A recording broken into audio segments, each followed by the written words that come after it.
terkasih di dalam Kristus. Shalom. Puji Tuhan, saat ini kita masih diberi kesempatan di tengah pandemi ini, kita masih bisa untuk memperingati kematian Tuhan Yesus di atas kayu salib. Jumat Agung yang senantiasa kita peringati, karena Kristus telah mati di atas kayu salib, menebus dosa-dosa kita, memberikan keselamatan dan kehidupan yang kekal. Haleluya. Mari kita angkat pujian. Pengorbananmu sempurna. Haleluya Yesus. Terima kasih buat anugerah-Mu Bapa.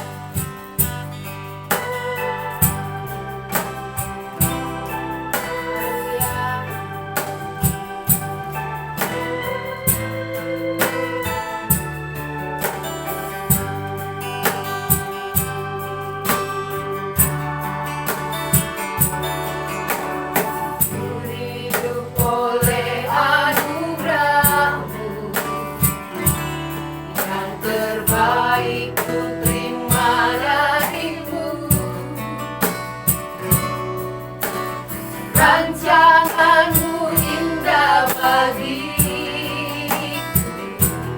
sebab ku hidup selalu di dalam-Mu. Tiada pernah ku meragukan bukti kasih dan karya salib-Mu. Kau telah mati gantikan hidupku, sebab itu ku selalu bersyukur. Kasih-Mu memulihkan hidupku, kuasa-Mu membangkitkan rohku, darah-Mu tak tercurah bagiku, pengorbananmu sempurna. Amin. Haleluya. Ku hidup oleh anugerah-Mu, yang terbaik ku terima darimu. Rancangan-Mu indah bagiku, sebab ku hidup selalu di dalam-Mu. Tiada pernah ku meragukan bukti kasih dan karya salib-Mu. Kau telah mati gantikan hidupku, sebab itu ku selalu bersyukur. Kasih-Mu Tuhan memulihkan hidupku, kuasa-Mu membangkitkan rohku, darah-Mu tak tercurah bagiku, pengorbananmu sempurna. Kasih-Mu memulihkan hidupku, kuasa-Mu membangkitkan rohku, darah-Mu tak tercurah bagiku, pengorbananmu sempurna.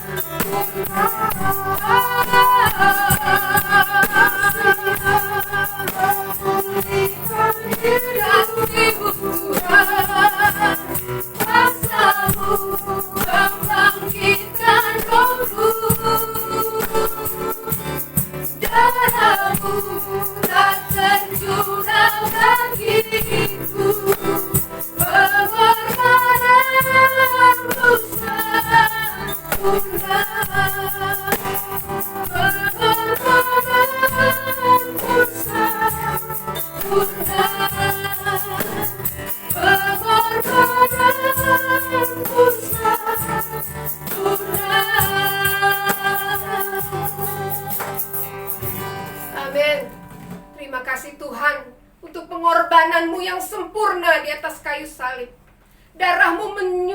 membersihkan kehidupan kami, menyucikan segala dosa-dosa kami, sehingga keselamatan kekal itu menjadi milik bagian kami, hanya karena anugerah-Mu Bapa.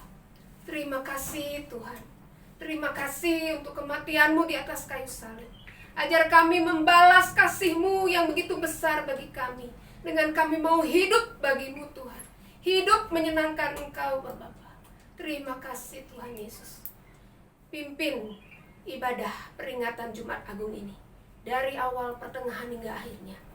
Dan Kau juga yang memberkati Tuhan. Ketika firman-Mu akan disampaikan, biarlah firman-Mu menjamah seluruh hati kami, dimanapun kami berada ya Tuhan. Dan semuanya itu Tuhan dapat mengubahkan kami dan menjadikan kami hidup senantiasa berkenan kepada Tuhan. Di dalam nama Tuhan Yesus kami berdoa. Haleluya. Amin. Ya. Shalom Bapak Ibu yang dikasihi oleh Tuhan. Shalom. Ya. Kita tidak meragukan pengorbanan Kristus yang sempurna. Amin. Amin. Ya, kita akan angkat satu pujian, oleh darah anak domba. Haleluya.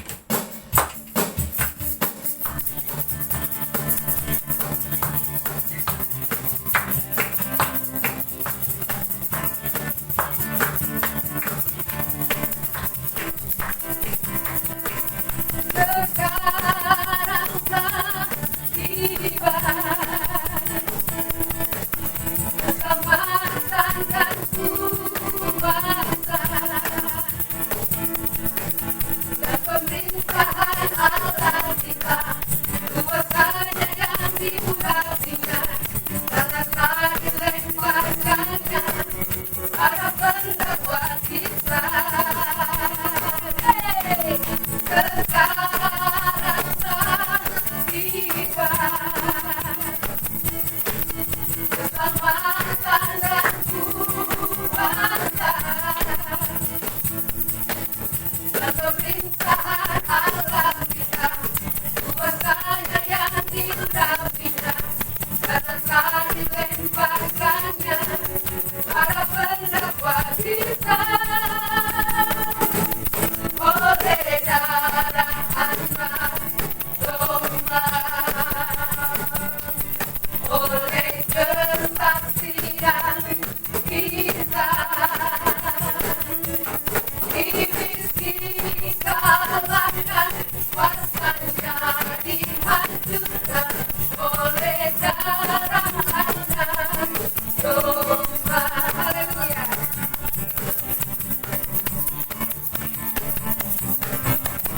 Sekarang telah tiba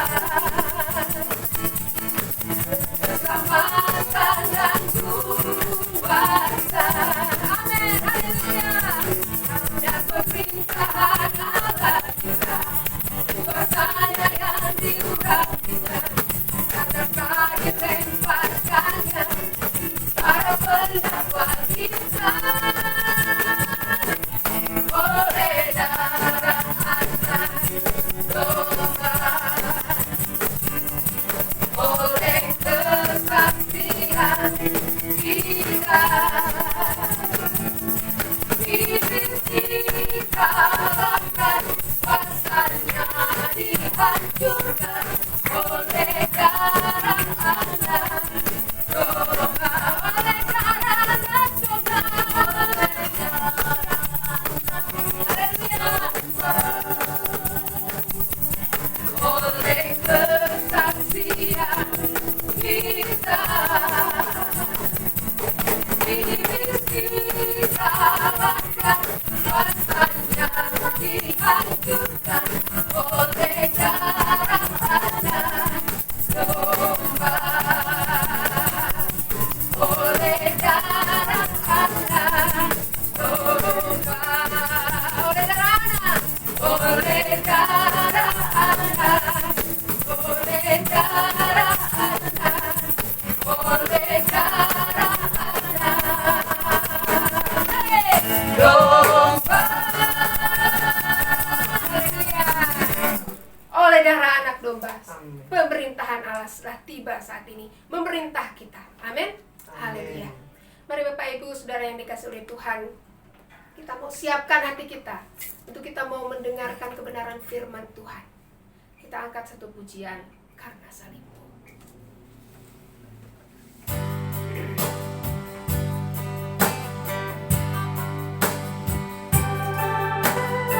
Haleluya.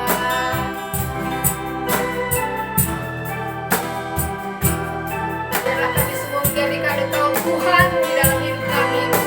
Haleluya. Karena satu-satunya dalam hidup kami. Hanya Kau Tuhan di hidupku. Kau berikan hidup yang baru. Darah-Mu menyucikan, pulihkan hatiku. Menyatakan Kaulah segalanya. Kaulah sumber. Haleluya.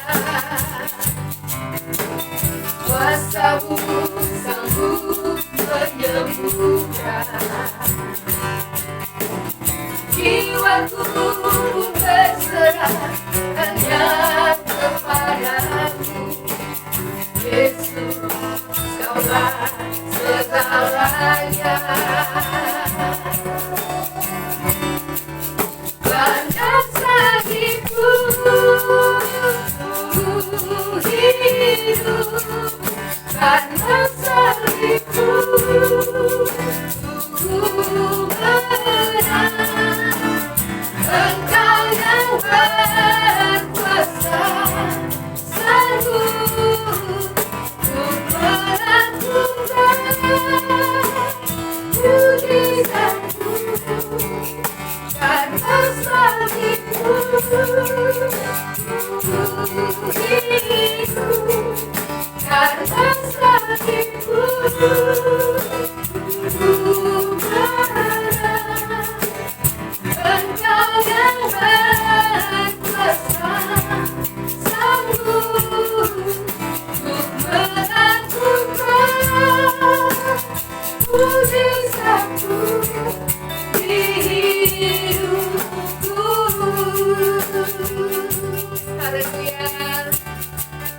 Hanya Engkau Tuhan. Hanya Kau Tuhan di hidup. Amin. Biarlah kami menjadikan Engkau satu-satunya Tuhan di dalam kehidupan kami. Haleluya. Darah-Mu menyucikan, pulihkan hatiku. Menyatakan Kaulah segalanya. Kaulah sumber pengharapan. Amin. Haleluya. Kuasa-Mu sanggup menyembuhkan.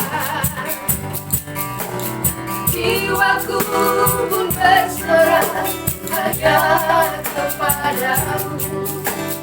Yesus, Kaulah segalanya. Karena salibmu hidup. Karena salibmu menang. Engkau yang berkuasa, sanggup untuk melakukan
Ia dihina dan dihindari orang. Seorang yang penuh kesengsaraan dan yang biasa menderita kesakitan. Ia sangat dihina sehingga orang menutup mukanya terhadap dia. Dan bagi kita pun dia tidak masuk hitungan. Dia dianiaya tetapi dia membiarkan dirinya ditindas dan tidak membuka mulutnya. Seperti anak domba yang dibawa ke pembantaian, seperti induk domba yang keluh di depan orang-orang yang menggunting bulunya, ia tidak membuka mulutnya.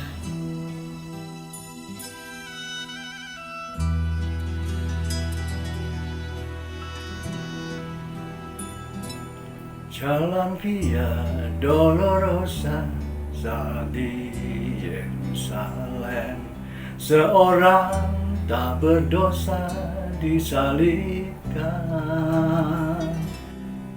Dicaci dan dihina, diteriakkan kematiannya.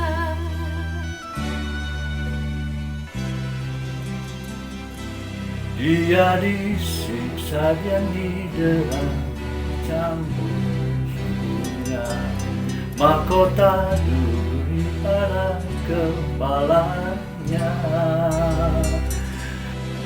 Dipikulnya salibnya, dia melangkah menuju Kalvari. Jalan Via Dolorosa, jalan penderitaan. Yesus Kristus gembala disalib. Dia memilih disalib Bukti kasih pada kita. karena kita Dia serahkan dirinya di Kalvari.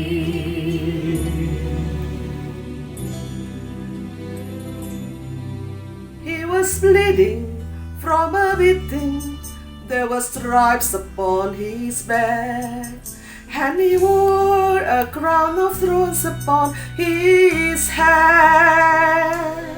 And he bore with every step the scar of those who cried out for his death. Down the Via Dolorosa, all the way of suffering, like a lamb came the Messiah, Christ the King. But he chose to walk the road of his love for you and me. Down the Via Dolorosa, all the way to Calvary. The blood that would cleanse the souls of all men made its way to the heart of Jerusalem.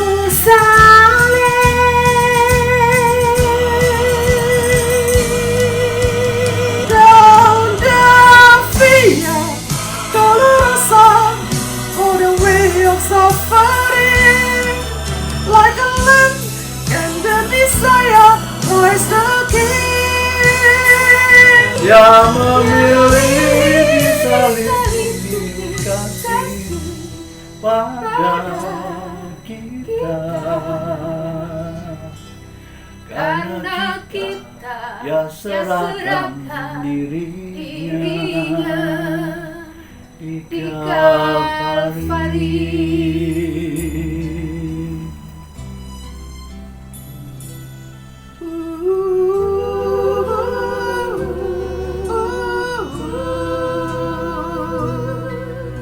Yesus berkata, sudah selesai.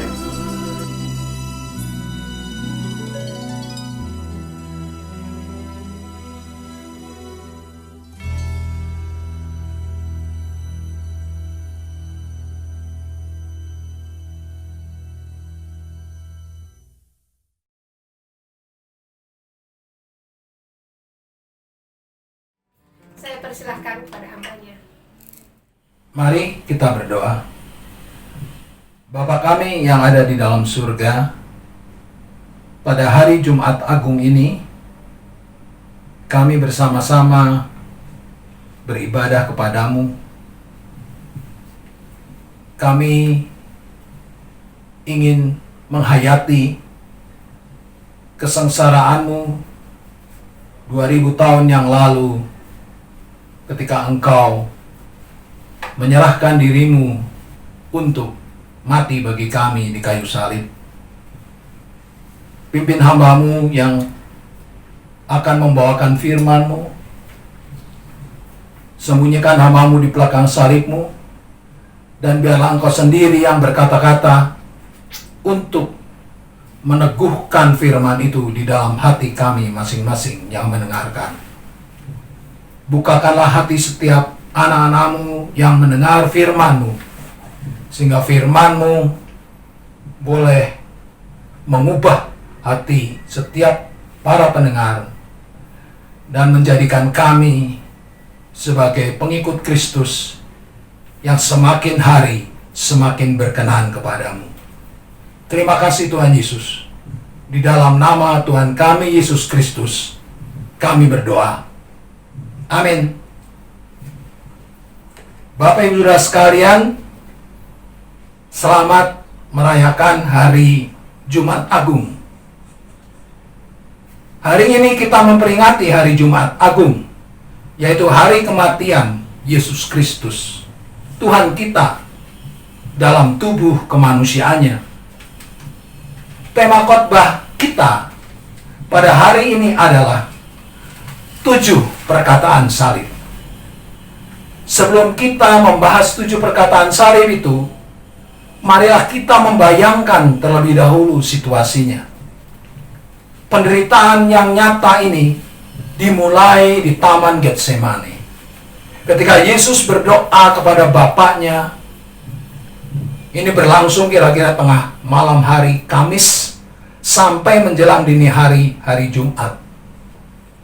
Ia sangat ketakutan dan peluhnya menjadi seperti titik-titik darah yang bertetesan ke tanah. Murid-muridnya yang dia harapkan berbela rasa dengan dia yang merasa hampir mati dalam kesedihannya, malahan tertidur karena mata mereka sudah berat. Ya Bapakku, jikalau sekiranya mungkin, biarlah cawan ini lalu daripadaku. Tetapi janganlah seperti yang ku kehendaki, melainkan seperti yang Engkau kehendaki. Matius 26 ayat 39. Lalu terjadilah peristiwa-peristiwa yang mencekam dan tragis, yang beruntun tanpa jeda sampai saat kematiannya. Mulai dari tengah malam hari Kamis sampai dengan pukul 3 petang pada hari Jumat. Kira-kira 15 jam lamanya. Mari, sekarang kita lihat rute perjalanan Yesus pada hari Kamis dan Jumat itu. Yesus ditangkap dini hari Jumat. Lokasinya di Taman Getsemani. Peristiwa sebelumnya adalah The Last Supper, perjamuan yang terakhir. Yesus mengadakan perjamuan terakhir bersama murid-muridnya. Lalu ia bersama murid-muridnya, tidak termasuk Yudas karena ia sudah meninggalkan perjamuan terlebih dahulu, pergi ke Taman Getsemani. Kita bisa melihat poin 1 ya di peta yang ditayangkan. Ketika Yesus ditangkap, hal yang membuatnya sedih dan menderita adalah ketika Yudas, muridnya, mengkhianati dia dengan sebuah ciuman yang munafik dan menyerahkan dia kepada prajurit dan penjaga-penjaga bait Allah. Dari situ, Yesus dibawa untuk menghadapi pengadilan Yahudi. Lokasinya di sebelah bawah, lihat garis di peta. Poin yang kedua, di pengadilan Yahudi ini dilakukan 3 kali, terdapat di dalam satu lokasi. Pertama, Yesus dibawa ke hadapan Hanas, mertua Kayafas. Lalu kemudian Yesus dihadapkan kepada imam besar Kayafas. Kemudian Yesus dihadapkan kepada mahkamah agama atau Sanhedrin. Peristiwanya beruntun tanpa jeda. Bapak Ibu Saudara sekalian, di hadapan Hanas dan Kayafas dan mahkamah agama, Yesus tidak mau banyak menjawab. Beberapa penggalan kalimat yang dikatakan Yesus adalah, di hadapan Hanas, "Mengapa engkau menanyai aku? Tanyalah sendiri kepada mereka," yaitu orang-orang yang mendengar Yesus mengajar di Bait Allah. "Mereka tahu apa yang telah kukatakan." Yohanes 18 ayat 21. Di hadapan Kayafas, "Engkau sendiri yang mengatakannya." Matius 26 ayat 64, Lukas 22 ayat yang ke-70. Di hadapan Sanhedrin atau mahkamah agama, "Sekalipun aku katakan, kamu tidak akan percaya." Lukas 22 ayat yang ke-67. Bapak Ibu Saudara sekalian, ini karena Yesus tahu apa yang ada dalam hati mereka. Yesus akan bermaksud berkata bahwa tidak perlu lagi kata-kata, karena mereka sudah banyak mendengar dan menyaksikan tentang siapa Yesus. Namun hati mereka sudah diliputi oleh ketidakpercayaan sejak semula. Di hadapan mereka Yesus menderita karena diperlakukan dengan tidak adil. Suatu pengadilan yang diskenariokan dengan hasil akhir, yaitu apapun yang kesalahannya, hukumannya adalah kematian. Adalah lebih berguna jika satu orang mati untuk seluruh bangsa, kata Kayafas di dalam Yohanes 18 ayat 14. Di sini berlaku azas manfaat, bukan keadilan. Pragmatisme, bukan idealisme. Yang penting berguna untuk orang banyak. Memang dalam pengertian tertentu, tujuan Yesus datang adalah untuk mati bagi seluruh bangsa, bahkan seluruh bangsa-bangsa di dunia. Dan melalui ketidakadilan logika sungsang Kayafas, keadilan Allah terlaksana. Keadilan yang dinyatakan melalui Kristus dengan caranya sendiri, yaitu menugaskan anaknya untuk meminum cawan murka Allah itu. Melalui ketidakadilan manusia, Allah merealisasikan rencananya, yaitu penebusan dosa bagi dunia. Setelah Yesus diadili di depan mahkamah agama, Yesus dibawa untuk menghadap Pontius Pilatus untuk pertama kali.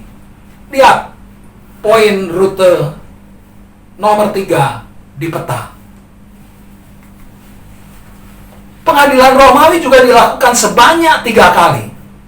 Pertama di hadapan Pontius Pilatus, lalu kedua di hadapan Herodes, dan ketiga kembali kepada Pontius Pilatus. Ketika Yesus di hadapan Pontius Pilatus yang pertama kali, lokasinya ada pada istana yang dibangun oleh Herodes Agung. Herodes Agung ini bukan Herodes Antipas ya. Di hadapan Pilatus, sekalipun Yesus juga mengatakan frasa, "Engkau sendiri yang mengatakannya," kepada Pilatus, Matius 27 ayat 11, Markus 15 ayat 2, Lukas 23 ayat 3. Namun ini dikatakan dalam pengertian yang berbeda. Di hadapan Kayafas, sebagai representasi dari mahkamah agama, Yesus mengucapkan frasa itu dalam pengertian tidak perlu lagi berpanjang kata, karena mereka sudah tahu siapa Yesus. Sedangkan kepada Pilatus, frasa ini secara tersirat bermakna, "Apakah engkau percaya bahwa aku raja orang Yahudi?" Ini nyata dalam Yohanes 18 ayat 34. Ketika Yesus menanyakan, "Apakah perkataan itu dari hatimu sendiri?" Dan kemudian percakapan mereka antara Yesus dan Pilatus dilanjutkan dengan topik, untuk apa Yesus datang? Tentang penegasan bahwa Yesus adalah raja dan bagaimana natur kerajaannya. Lalu ditutup dengan pertanyaan, apakah kebenaran itu? Ahli-ahli Taurat dan tua-tua Israel sudah tahu apa kebenaran itu. Mereka sudah memiliki Taurat, sedangkan Pilatus belum tahu. Oleh karena itu secara fair, Pilatus harus diberi kesempatan untuk belajar tentang kebenaran itu dari sang kebenaran. Dan sangat menarik bahwa Pilatus memerintahkan untuk menuliskan kata-kata Yesus orang Nazaret, Raja orang Yahudi, Yohanes 19 ayat 19, di atas palang salib, dan menolak permintaan para imam Yahudi untuk mengganti tulisan itu menjadi, ia mengatakan, aku adalah Raja orang Yahudi, Yohanes 19:21. Sekalipun itu awalnya dimaksudkan untuk mengolok-olok Yesus, karena Pilatus adalah agen kaisar yang menolak adanya raja yang lain. Namun di sisi lain yang berantitesa dengan itu, ada juga raja serasa simpati Pilatus terhadap Yesus, sehingga ia berusaha membebaskan dia. Yohanes 19 ayat 11 dan 12. Apakah itu juga bukan kalimat bersayap? Bahwa ada pengakuan Pilatus secara tersirat bahwa Yesus adalah raja? Kalimat itu ditulis dalam 3 bahasa, yaitu Ibrani, Latin, dan bahasa Yunani. Yohanes 19 ayat 20. Matthew Henry mengatakan bahwa 3 bahasa itu adalah bahasa-bahasa yang paling terkenal pada masa itu dan merupakan bahasa sehari-hari di sana. Itu bermakna bahwa Kristus bukan hanya menjadi juru selamat bagi orang Yahudi saja, namun juga bagi segala bangsa, dan setiap bangsa akan mendengar perbuatan ajaib dari Sang Penebus ini dalam bahasa mereka sendiri. Karena Yesus berasal dari Galilea, wilayah Herodes, maka Yesus dikirim Pilatus kepada Herodes Antipas. Kita bisa melihat rutenya pada poin 4 di peta. Bapak Ibu sekalian, Yesus di hadapan Herodes Antipas, lokasinya di istana Herodes Antipas. Sikap Yesus terhadap Herodes juga sama seperti sikapnya kepada para imam kepala dan tua-tua Israel. Ia hanya diam saja ketika Herodes menanyainya. Mungkin karena Herodes sudah sering mendengar banyak tentang Yesus dan hanya berminat soal tanda saja. Yesus menilai sudah cukup apa yang Herodes perlu tahu tentang Yesus. Dan Yesus tahu apa yang ada dalam hati Herodes. Dan ketika Yesus diam saja, Herodes dan pasukannya menista dan mengolok-olok Yesus. Herodes mengirimkan Yesus ke Pilatus kembali. Kita bisa melihat rutenya di poin 5 pada peta. Sekarang Yesus berada di hadapan Pontius Pilatus untuk kali yang kedua. Lokasinya di istana Herodes Agung, bukan di istana Herodes Antipas. Keputusan Pilatus untuk menyalibkan Yesus dijatuhkan kira-kira pada pukul 8 pagi pada hari Jumat. Setelah Yesus disesah dan dimahkotai duri. Bukan suatu kebetulan bahwa nama penjahat yang terlibat pemberontakan dan pembunuhan yang dilepaskan sebagai pengganti Yesus adalah Yesus Barabas. Matius 27 ayat 17. Nama Yesus nampaknya merupakan nama yang cukup populer di masa itu. Nama Yesus adalah sama dengan nama Ibrani Yosua atau Yehosua di Perjanjian Lama, yang artinya adalah Yahweh adalah keselamatan atau juru selamat. Ada Yesus Barabas yang penjahat, ada Yesus bergelar Kristus yang benar-benar juru selamat. Bapak Ibu Saudara sekalian, ada orang-orang di dunia ini yang mengaku dirinya bisa menyelamatkan. Namun hanya nama Yesus yang bergelar Kristuslah satu-satunya juru selamat yang sejati. Karena tidak ada suatu nama pun yang diberikan kepada manusia di kolong langit ini yang olehnya kita diselamatkan selain nama Yesus Kristus. Kisah 4 ayat yang ke-12. Suatu rentetan pengadilan dengan berpindah-pindah tempat dan tanpa jeda yang sangat melelahkan. Yesus tidak bisa melepaskan lelah sedikit pun. Sejak perjamuan terakhir, ia tidak ada kesempatan untuk membaringkan diri dan tidur. Dari Pilatus, Yesus dibawa ke Golgota untuk disalibkan. Ini bisa dilihat pada peta rutenya pada poin yang ke-6. Menurut pengadilan Yahudi, Yesus bersalah. Yohanes 19 ayat 7.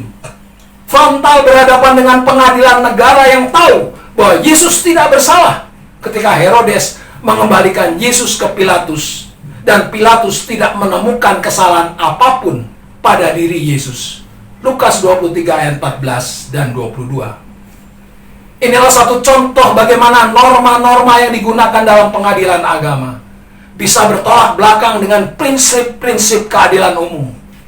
Inilah contoh sempurna bagaimana sistem peradilan negara yang tunduk kepada intimidasi dan kehendak massa. Di sini kebenaran ditentukan oleh siapa yang berteriak paling lantang. Sungguh menyedihkan. Bapak Ibu Saudara sekalian,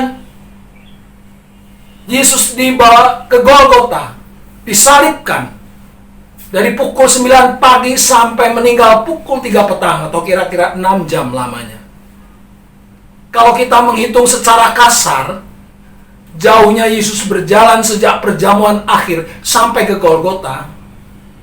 Kalau kita tarik garis lurus ya, dari rute-rute poin 1 sampai dengan poin 6, saya mengukurnya di peta kira-kira jaraknya 4,25 km.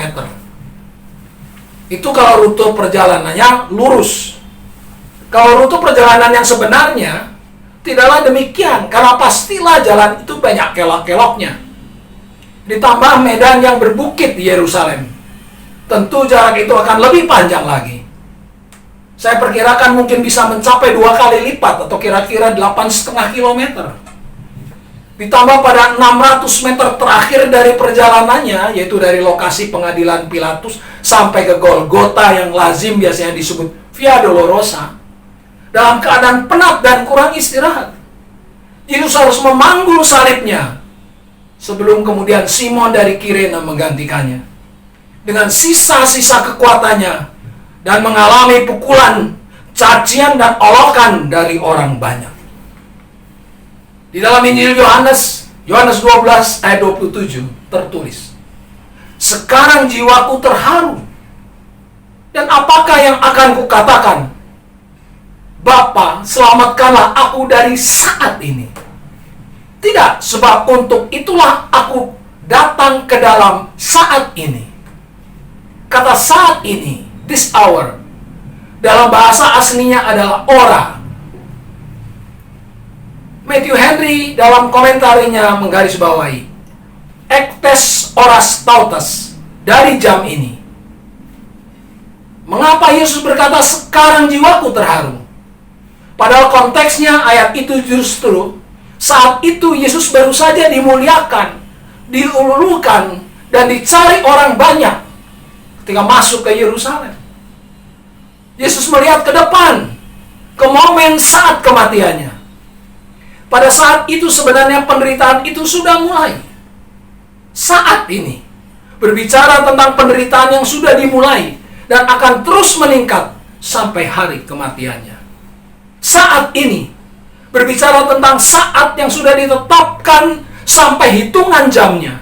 Dan Yesus mengetahui itu.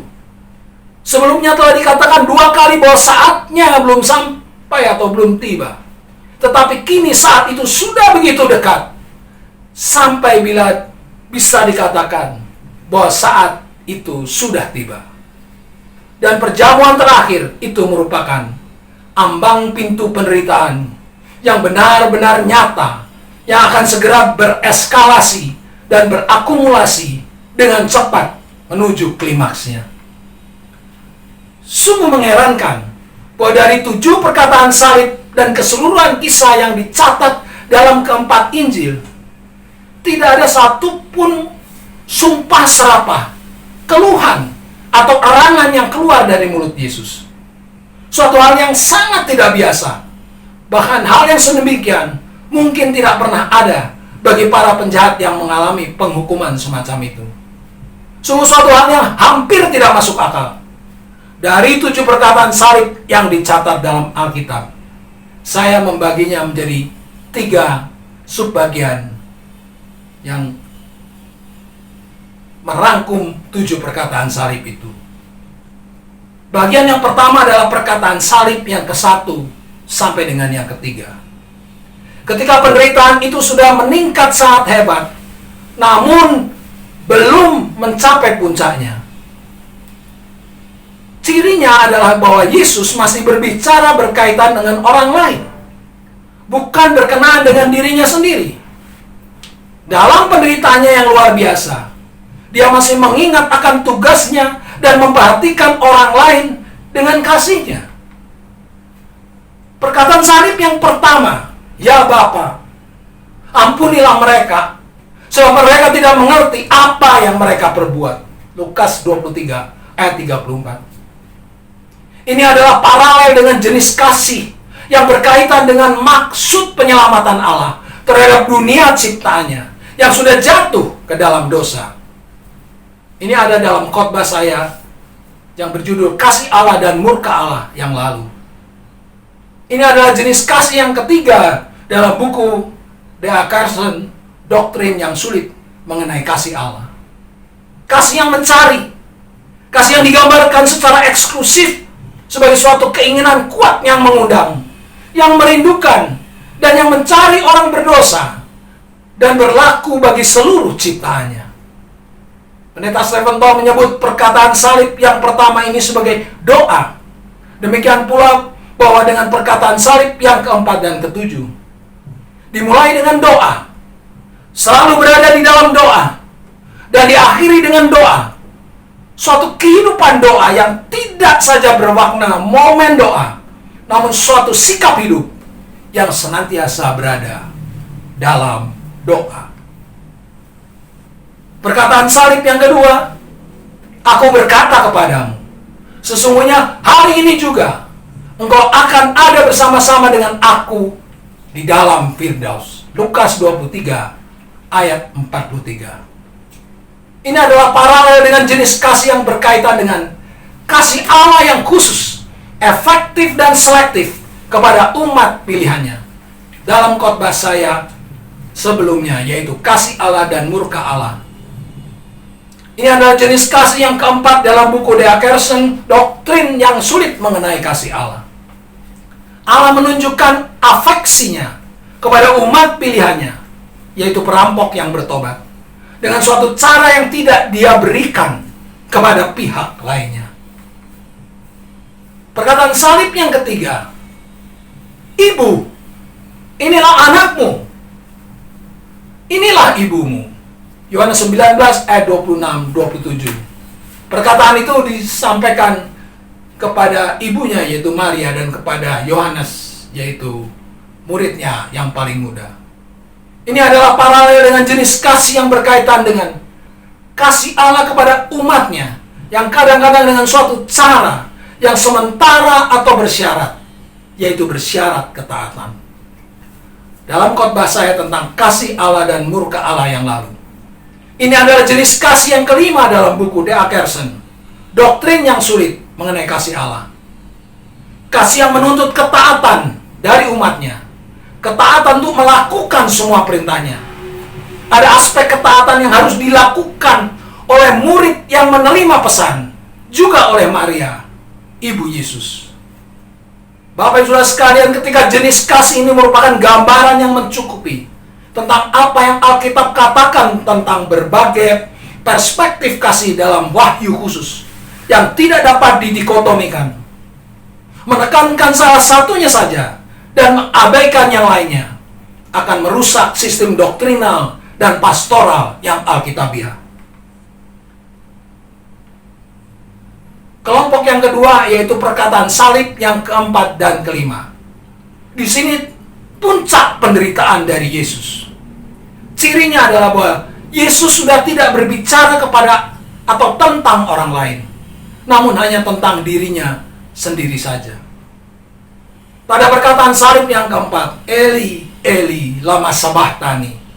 "Allahku, Allahku, mengapa engkau meninggalkan aku?" Matius 27 ayat 46. Ini adalah doa Yesus kepada Bapa yang merupakan alusi dari Mazmur Daud Mazmur 22 ayat yang kedua. Allahku, Allahku, mengapa engkau meninggalkan aku? Aku berseru, tetapi engkau tetap jauh dan tidak menolong aku. Bila kita melihat Mazmur 22 ini, maka akan semakin jelas bahwa ini merupakan salah satu nubuatan yang digenapkan pada saat Yesus disalib. Coba kita perhatikan ayat-ayat Mazmur 22 ayat 17 sampai 19 ini. Gerombolan penjahat mengepung aku. Mereka menusuk tangan dan kakiku. Segala tulangku dapat kuhitung. Mereka menonton. Mereka memandangi aku. Mereka membagi-bagi pakaianku di antara mereka. Dan mereka membuang undi atas jubahku. Bapak Ibu sekalian, perkataan salib yang kelima. Aku haus. Yohanes 19 ayat 28. Ini merupakan pengenapan dari nubuatan Daud dalam Mazmur 69 ayat 22. Bahkan mereka memberi aku makan racun. Dan pada waktu aku haus, mereka memberi aku minum anggur asam. Yesus diberi anggur asam yang dalam bahasa aslinya adalah oxos, sejenis minuman keras yang disebut poska. Heidelberg komentari tampaknya menyebutkan bahwa anggur bercampur murung itu semacam obat bius yang meredakan rasa sakit. Sekalipun Yesus dikatakan meminumnya di dalam Yohanes 19 ayat 30. Kata yang digunakan di situ bukanlah to drink, tetapi to receive.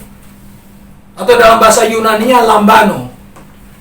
Dalam terjemahan lama, LAI, diterjemahkan mencicipi. Karena dia tahu bahwa dia harus tetap sadar dalam mengalami penderitaan itu. Kelompok yang ketiga adalah perkataan salib ke-6 dan ke-7. Di sini terjadi final consummation atau final accomplishment, penyempurnaan atau pencapaian akhir. Pada perkataan salib yang ke-6, sudah selesai. Yohanes 19 ayat 30. Tetelestai. Proklamasi penyelesaian tugas dengan sempurna. Proklamasi kemenangan.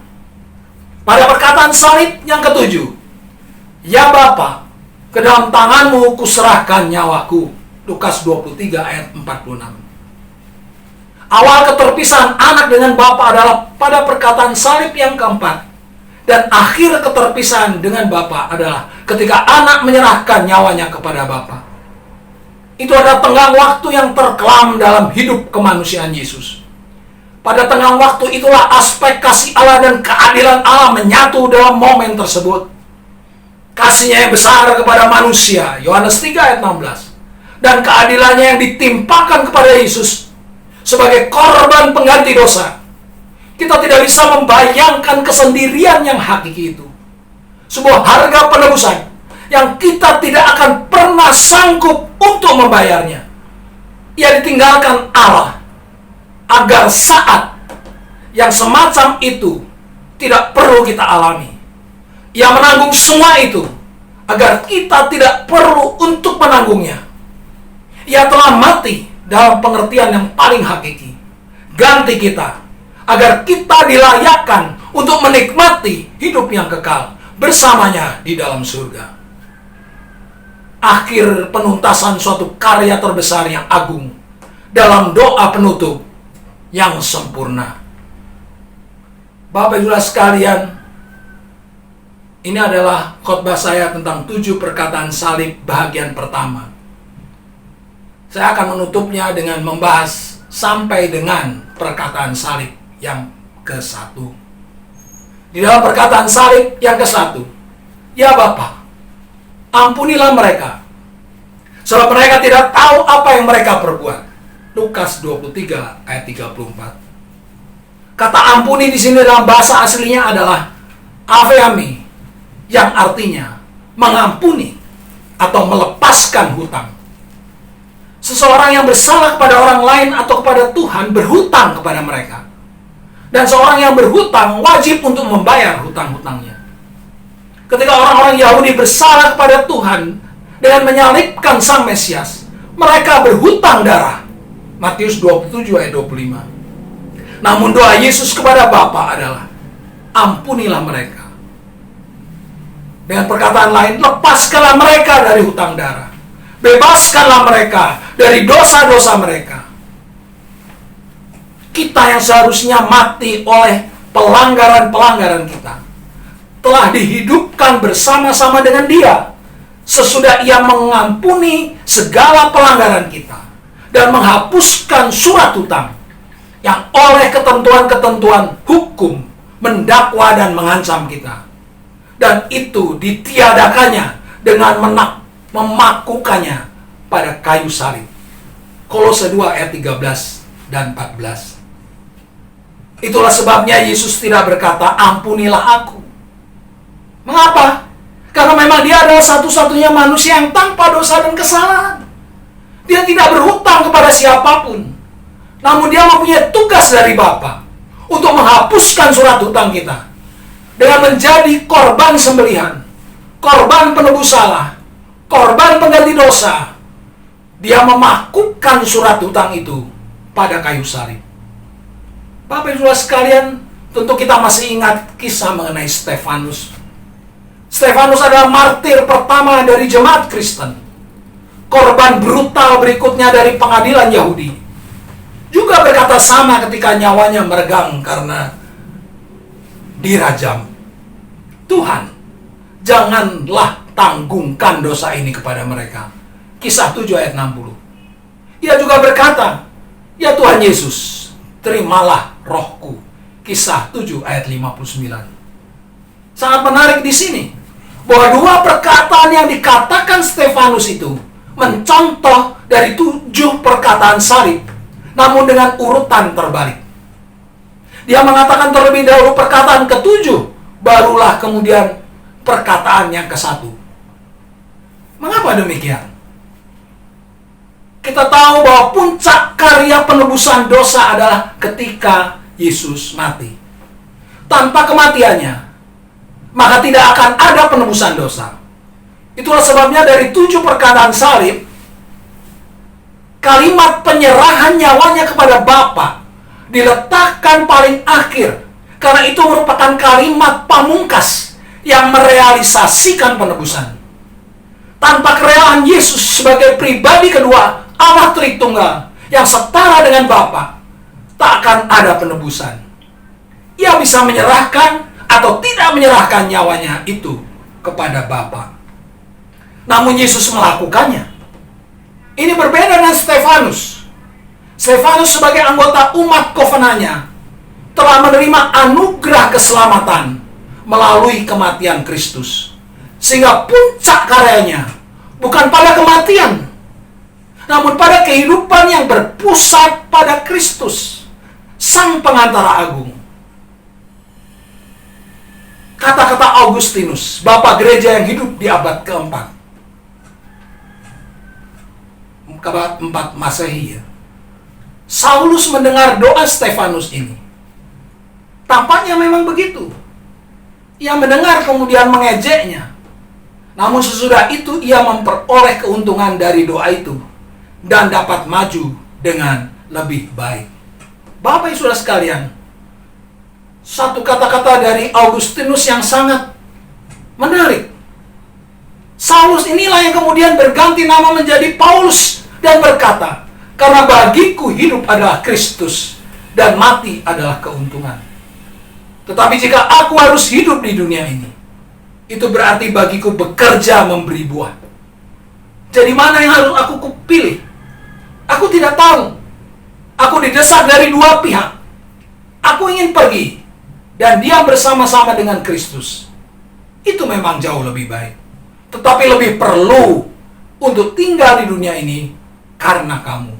Filipi 1 ayat 21 sampai 24. Bukan berani mati, namun berani hidup.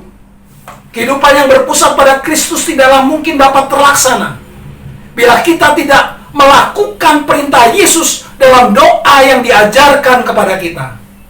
Dan ampunilah kami akan kesalahan kami, seperti kami juga mengampuni orang yang bersalah kepada kami. Matius 6 ayat 12. Dimulai dari ampunilah kami di awal pertobatan kita.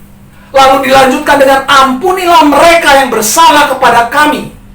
Lalu diakhiri lagi dengan ampunilah kami dalam proses pengudusan kita tiap-tiap hari. Inilah klimaks karya kita yang mendefinisikan kita sebagai umat kovenan. Ampunilah mereka, sebab mereka tidak tahu apa yang mereka perbuat. Sokrates, seorang filsuf Yunani yang hidup di abad 4 sebelum Masehi, pernah berujar, kalau seorang tahu dia tidak akan berbuat jahat, kalau seorang tahu dia tidak akan berbuat jahat. Kalau seorang berbuat jahat, itu karena ia tidak memiliki pengetahuan yang sungguh-sungguh. Namun Alkitab berkata bahwa pengetahuan kognitif tentang kebajikan saja tidak selalu menghasilkan perbuatan bajik. Yakobus 4 ayat 17. Mereka tahu apa yang mereka perbuat. Namun di dalam kesadaran rasio manusia yang telah jatuh, tidak mungkin mereka mempunyai penglihatan yang jelas untuk mengetahui seluruh konsekuensi dari perbuatan mereka. Itulah sebabnya mereka harus dibebaskan dari natur dosa mereka dengan karya penebusan Kristus dan pengampunannya. Kristus mengerti semua yang ia lakukan. Mereka tidak mengerti apa yang mereka lakukan. Pertanyaannya, apakah kita sudah mengerti apa yang Kristus lakukan untuk kita? Bapak Ibu sekalian, baru saja kita mendengar kabar tentang bom yang meledak di Katedral Makassar pada hari Minggu tanggal 28 Maret 2021 pagi hari, kira-kira pukul 9.35. Misa kedua baru saja usai. 9.35 atau 10.35 ya. Misa yang kedua baru saja selesai. Dan sebagian jemaat sudah pergi meninggalkan gereja. Beberapa jemaat yang akan mengikuti misa ketiga sudah mulai berdatangan ketika peristiwa itu terjadi. Sepasang suami istri yang berinisial L dan YSF baru menikah 6 bulan, meledakkan diri mereka sendiri. Mereka adalah penduduk Kelurahan Bunga Ejaya, Kecamatan Bontoala, Makassar. Tujuan mereka adalah untuk menimbulkan korban bagi pengunjung gereja. Mereka berdua berboncengan, menggunakan motor dan berusaha masuk ke area gereja. Bom yang mereka bawa meledak di pintu gerbang gereja saat dihentikan oleh security gereja. Puluhan korban luka di beberapa bagian tubuh mereka dan dikirim ke beberapa rumah sakit yang berbeda. Kita tentu saja kaget dan berduka. Mengapa masih ada orang yang berbuat sedemikian terhadap sesamanya? Tentu kita tetap mempercayakan pengusutan kasus ini kepada pemerintah di tengah kesedihan dan keprihatinan kita. Namun di sisi lain, di hari Jumat Agung ini, tatkala kita sedang merenungkan kembali makna kematian Kristus bagi kita dan bagi dunia ini, perkataan salib yang ke-1 ini masih tetap relevan untuk kita jadikan doa yang menginspirasi kita di masa kini. Ya Bapa, ampunilah mereka, sebab mereka tidak tahu apa yang mereka perbuat. Kiranya melalui doa kita yang tulus bagi orang-orang dan organisasi yang berada di belakang mereka, doa itu juga pada akhirnya dapat membukakan hati mereka dan membawa mereka untuk menemukan jalan kebenaran dan mengalami pertobatan yang sejati. Amin. Mari kita berdoa. Bapa kami yang ada di dalam surga, kami sudah mendengarkan firman-Mu. Kami sudah memahami, kami berusaha menyelami pengorbanan-Mu melalui peristiwa-peristiwa yang terjadi menjelang kematian-Mu dan pada saat kematian-Mu. Sungguh, satu keteladanan yang tidak mungkin kami bisa lakukan seluruhnya. Namun, kami sebagai murid-murid-Mu mau belajar dengan rendah hati, dengan segala kekurangan kami, dengan segala kelemahan kami, untuk meneladani guru kami, meneladani juru selamat kami. Sebagai murid, kami harus berjalan di belakang guru kami. Jikalau guru kami menderita, maka patut kami sebagai murid juga belajar untuk menderita. Jikalau guru kami mengalami hal-hal yang menyakitkan hati, kami juga belajar untuk bisa menerima hal-hal yang menyakitkan hati yang dilakukan sesama kami. Dengan kemampuan kami sebagai manusia, tanpa kekuatan dari Roh Kudus, kami tidak mampu ya Tuhan. Beri kami kemampuan untuk dapat melakukannya itu. Beri kami kemampuan untuk kami dapat mengampuni orang yang bersalah kepada kami. Beri kami kemampuan untuk membagikan kasih Kristus yang begitu besar kepada dunia ini melalui perbuatan dan sikap kami, tingkah laku kami, sehingga dunia boleh melihat bahwa di dalam Kristus kami diubahkan dan kami boleh menjadi anak-anak yang berkenan kepadamu. Terima kasih Tuhan Yesus. Dalam nama Tuhan kami Yesus Kristus, kami telah berdoa. Amin. Bapak Ibu Saudara sekalian, marilah kita pulang dan menerima berkat Tuhan. Kiranya kasih setia abadi dari Allah Bapa, anugerah dari Tuhan kita Yesus Kristus, dan pemeliharaan Roh Kudus ada senantiasa beserta dengan kita sekalian dari sekarang sampai selama-lamanya. Amin.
Puji Tuhan, ibadah sudah selesai. Sebelumnya kita akan mendengarkan pengumuman. Tiap hari Jumat ada komsel online ya, pukul 19 sampai dengan pukul 21. Hari Minggu ibadah onsite di Jalan Mangga nomor 18 pukul 15.30. Dan untuk lansia dan anak-anak sekolah minggu masih beribadah di rumah masing-masing dan dilayani secara online. Yang linknya juga akan dibagikan ya. Doa syafaat, saling mendoakan tiap-tiap jemaat dan juga berdoa bagi bangsa dan negara. Bagi Bapak Ibu, Saudara yang ingin memberkati pelayanan, pekerjaan Tuhan di GBS Hosana untuk mempersembahkan persembahan maupun perpuluhan dapat disampaikan melalui transfer ke rekening gereja yang akan ditayangkan pada akhir ibadah ini. Kami segenap pengurus GBS Hosana mengucapkan terima kasih kepada Bapak Ibu, Saudara-saudari yang telah memberkati pelayanan kami. Kiranya Tuhan membalas dengan berlimpahnya. Salam sehat. Kami ingatkan untuk tetap melaksanakan social distancing, jaga jarak, hindari kerumunan, jangan lupa pakai masker, cuci tangan sesering mungkin, konsumsi makanan yang bergizi, dan juga berolahraga. Semoga kita semua selalu di dalam lindungan Tuhan Yesus Kristus. Demikian pengumuman. Terima kasih. Tuhan Yesus memberkati.